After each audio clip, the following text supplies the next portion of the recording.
Today, we're walking through BetterAuth's email and password authentication flow step by step. Let's start our journey. When a client initiates logging, they send a POST request to the sign-in endpoint with their credentials. The system immediately validates the request body, checking for email, password, and optional parameters like callback URL and Remember Me settings. Next comes the configuration check. BetterAuth verifies if email and password authentication is actually enabled. If it's disabled, the system returns a 400 error with a clear message that email and password authentication is not enabled. No wasted processing time. With configuration confirmed, we move to email format validation using Zod's built-in email parser. Invalid emails get rejected immediately with a 400 error and invalid email message. Now here's where it gets interesting.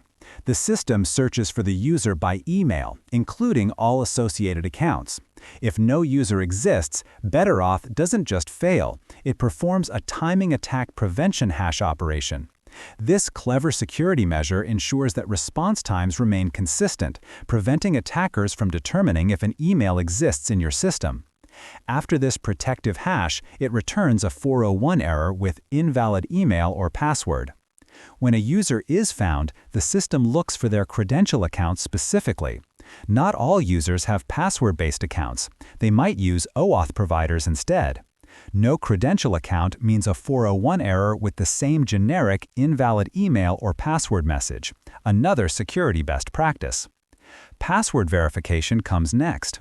The system first checks if a password hash exists in the credential account.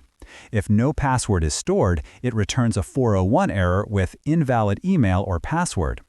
When a password exists, BetterAuth uses secure verification methods to compare the provided password against the stored hash. Incorrect passwords also result in a 401 error with the same generic message. Here's where BetterAuth really shines. After successful password verification, it checks email verification requirements.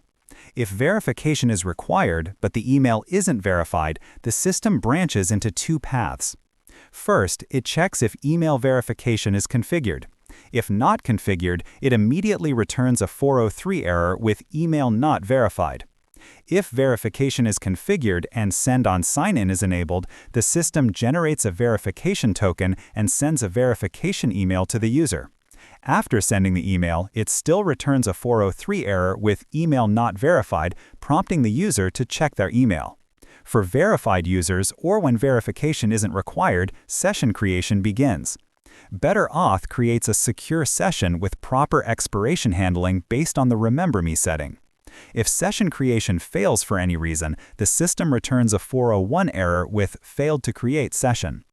When session creation succeeds, the system sets the session cookie with appropriate security flags and finally returns a comprehensive success response with redirect information, tokens, and user data.